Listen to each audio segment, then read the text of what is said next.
আমরা যেটা করছি যে তোমার ধরো রেগুলেশন প্রক্রিয়া করছি, চেক রেগুলেশন প্রক্রিয়া, ফান্ড রেগুলেশন, আগাম নেওয়ার প্রক্রিয়া, এগুলো করছি। তারপরে যেমন ধরো পেটি ক্যাশ, যেমন ধরো আমি এগুলোর ডিপার্টমেন্ট চালাইছি, আমার ডিপার্টমেন্ট চালাতে সব বইটা আমাকে পেটি ক্যাশ দিয়ে 10,000 টাকা, শেষ হবে আর 10,000 টাকা আবার সমন্বয় করবে। এখানে জানো কত পেটি ক্যাশ? 10 লক্ষ টাকা। তাহলে 10 লক্ষ টাকা পরিমাণ টাকা অফিসের লোকদের হাতে করে দিচ্ছে। এখান থেকে প্রিফারেন্স হচ্ছে, মিস হচ্ছে, এটাকে আমি কমায় 2 লাখে আনছি। আমরা কবি মিটিং করে করছি।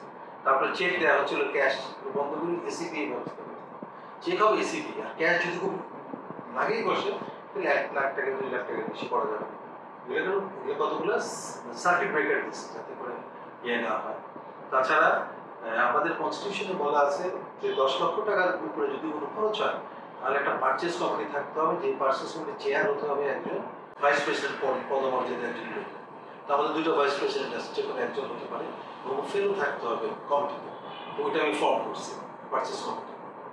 ওই পারচেস কমিটি এনিথিং গোজ বিয়ন্ড 10 লাখ ওরা বা পারচেস কমিটি পাঠাবে, ওরা যাচাই বাছাই করে সাপ্লায়ারের সাথে কথাবার্তা বলে টেকনিক্যাল ইয়ে করে ও অনুমোদন দিলে then it comes to EC. EC এটাকে বাদ দিতে পারে, অ্যাপ্রুভ করতে পারে। তো ওই চেইন অফ তুমি যেটা বলতেছেন যে স্ট্রাকচার সিস্টেমটা কি, তো ওই জিনিসগুলোকে আমরা কিন্তু এটা কিন্তু এত গত 50 বছর কিন্তু স্ট্রাকচার করা হয় এবং লক্ষ কোটি টাকা খরচ হয়েছে এখান থেকে গেছে এইসব স্ট্রাকচারগুলো নেই।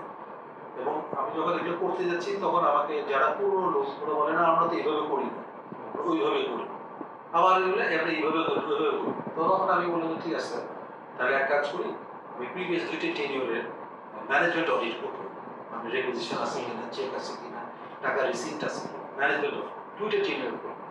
অবাক অবাক যে এগুলোর সিস্টেম সিরিয়াস সব ওভারসাইজ, রেগুলেশন আছে তো চেক রিসিপ্ট নাই, টাকা দিছে তো অ্যাকাউন্টে ঢুকে নাই, কত দিছে সব। তার মানে এই যে বড় বড় ইভেন্ট যখনই আইবিতে বড় ধরনের ইভেন্ট হয়, কোটি টাকার উপরে চলে যায়, তখন উই স্টার্ট টু লুজ মানি বিভিন্নভাবে কোটা দিয়ে টাকা যেতে। 2টা অডিট করার পরে এটা কিন্তু প্রফেশনালকে দিয়ে করেছে, করার পরে আমি এই সিস্টেমগুলো ইমপ্লিমেন্ট করতে পারছি। তাহলে ওই যে রিজেকশন মানে এগুলো তো সব একটা কমফোর্ট জোনে আছে, ওগুলো করে দেবে। মনে করে আমার আইবি অফিসে একটা মিটিং হবে 10 জন, ফুড এসে করবে 15 জন, ওই 5টা ফুড কিন্তু ওই গেট দিয়ে বলেছে, ওই লেভেলেও তো প্রিফারেন্স। আমরা তো ভলান্টিয়ার সার্ভিস দিচ্ছি, ওই কমিটমেন্ট নিয়ে আসছি, প্রবলেমটা ওই জায়গায়। আর আমি তো রেজিডুয়াল টাইম দিই, but it is a full time office, so you need office structure. যেমন আমি সিও হায়ার করছি, সিও যতদিন ছিল 6 মাস ছিল, সব স্ট্রিট হয়ে গেছে। উনি অল ডকুমেন্ট, মিটিংয়ের নাস্তা, কোন গ্রেডের মিটিংয়ের নাস্তার টাকা কত হবে এটাও ফিক্স করার ব্যবস্থা করতেছে। তোমার দরকার এইসব স্ট্রাকচার দরকার, ধরো অফিস সেক্রেটারিজ, তারপর সিও, আদার অফিসার্স, এগুলো তোমার দরকার। আমরা তো ধরো পলিসি লেভেলে কাজ করি, আমরা ডে টু ডে অফিসার করার কথা না। কিন্তু আইবিকে যদি প্রাতিষ্ঠানিক করতে চাও, এই যে বললাম, আমি যদি সরকারের কাছে বলি আমি ডিপিপি জমা দিয়ে বলি আমাকে 150 কোটি টাকা দেন বিল্ডিং বানাবো, তো ওই পরিমাণ টাকা হ্যান্ডেল করার মতো ফাইন্যান্সিয়াল স্ট্রাকচার তোমার আছে, তো সেগুলোকে আমি রেডি করছি। এখন আমার একটা ফুল টাইম অ্যাকাউন্ট, একটা ফুল টাইম অ্যাকাউন্টও কিছু কোয়ালিফাইড, আর নর্থ সাউথের গ্র্যাজুয়েট একটা অ্যাকাউন্টেন্ট আছে। কিভাবে সম্ভব? মানে একটা যেহেতু একটা অফিস খুলে তার অ্যাকাউন্টেন্ট রাখে, আর এখানে এত টাকা পয়সায় লেনদেন হচ্ছে, ওইভাবে কোনো একটা পার্ট টাইম এভাবে তো একটা প্রতিষ্ঠান আগাইতে পারে। তো এইসব মানে অ্যানামলিসগুলো আছে, এই জন্য তোমাকে কতগুলো স্ট্রং স্টেপ নিতে হবে, যেগুলো আমরা নিয়েছি। প্রবলেম হচ্ছে এটাতে অনেকেই যে ইয়ে আছে, প্র্যাকটিসটা আছে, এটা একটু ডিস্টার্ব হয়ে গেছে, ফলে এখন বলতেছে যে আপনারা আইবি চালাতে পারতেছেন না, বিভক্তি হয়ে গেছে। আমার কথা হচ্ছে when it comes to financial value, বিভক্তি হলে হোক, সমাজে চলার পথে অনেকে ভুল করবে, করবে, এটার মধ্যে ইস্যুটা হচ্ছে how do you deal with ধামা চাপাতে ভাই বা শো করো, নাকি তুমি ডিউ প্রসেস করো। কনস্টিটিউশন বলে দেওয়া আছে ইসি কমিটির যদি তার মধ্যে ফাইন্যান্সিয়াল অ্যানোমালিজ হয়, দেন তদন্ত কমিটি ফর্ম করতে হবে স্পেশালাইজ, এবং বাই দিস আমি সেটা করছি, তদন্ত কমিটি করছে, রিপোর্ট দিচ্ছে, ওখানে বলা আছে 3/4 মেজরিটি দিয়ে তাকে শাস্তি দিতে হবে। ওরা শাস্তি প্রস্তাব করছে that E should be out of EC এবং সাইন অথরিটি অফ, কারণ আমার তো আবার 3/4 মেজরিটি লাগবে তো, হ্যাঁ ওরা হয়তো বা একটু লিনিয়েন্ট নিতে যেতে পারে, কিন্তু তাকে শাস্তি দেওয়া হচ্ছে এইভাবে, তাকে সতর্ক করা হচ্ছে যে আপনাকে সতর্ক, তো রেকর্ডে চলে গেল তুমি একটা ওয়ার্নিং খাইছো, 2 নাম্বার যে টাকাটা সে দিচ্ছে অ্যাকাউন্টসে ফেরত দিবা। আর 3 নাম্বার রিমেনিং যে সময় আছে সে under close supervision of EC সে কাজ করবে।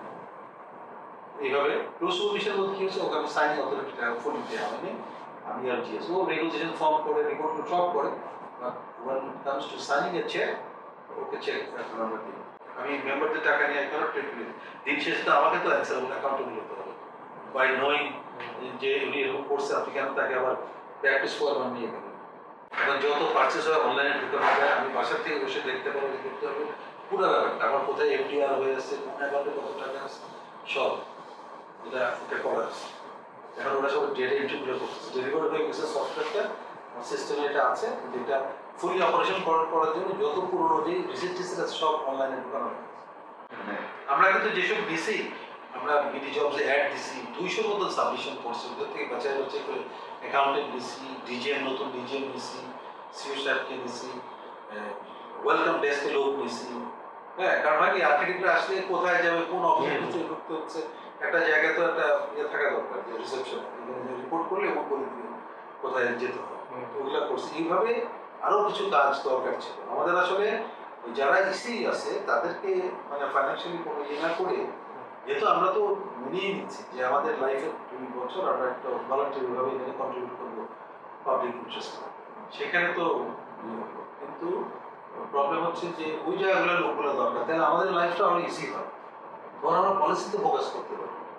আমাদের প্রজেকশন 15 বছরের মাথায়, 10 বছরের মাথায় 16,000 স্টক দিল মেম্বার, 16,000। আমার তো ক্যাপাসিটি নাই 16,000 লোককে এখানে অ্যাকোমোডেট করে, 300ই আটে না। এই জিনিসগুলো তো বুঝতে হবে যে কীভাবে আমরা অটোমেশন করা, অনলাইন পদ্ধতিগুলোকে আনা, সার্ভিস ডেলিভারিগুলো অত বেশি রিমোট করতে পারা, এগুলো করতে পারলে তোমার এই লোকজন মেম্বারদের ডেস্কটপে আইডি সার্ভিস অ্যাভেলেবল করা যায় কীভাবে, এটা হলো আমরা যে অটোমেশন করছি, তুমি তোমার অ্যাকাউন্ট তোমার ঘরে বসে দেখতে পারবে কোন চাঁদা বাকি কত ক্লিয়ার আছে। এখন ধরো একে জিজ্ঞেস করো, ওকে জিজ্ঞেস করো, তখন এটা লাগবে না, এটা আমাদের সিস্টেম ডেপ্লয়েড হবে, তো অপারেশন করা বাকি আছে, ওই যে ডেটাগুলো ঢুকে খুব সুন্দর একটা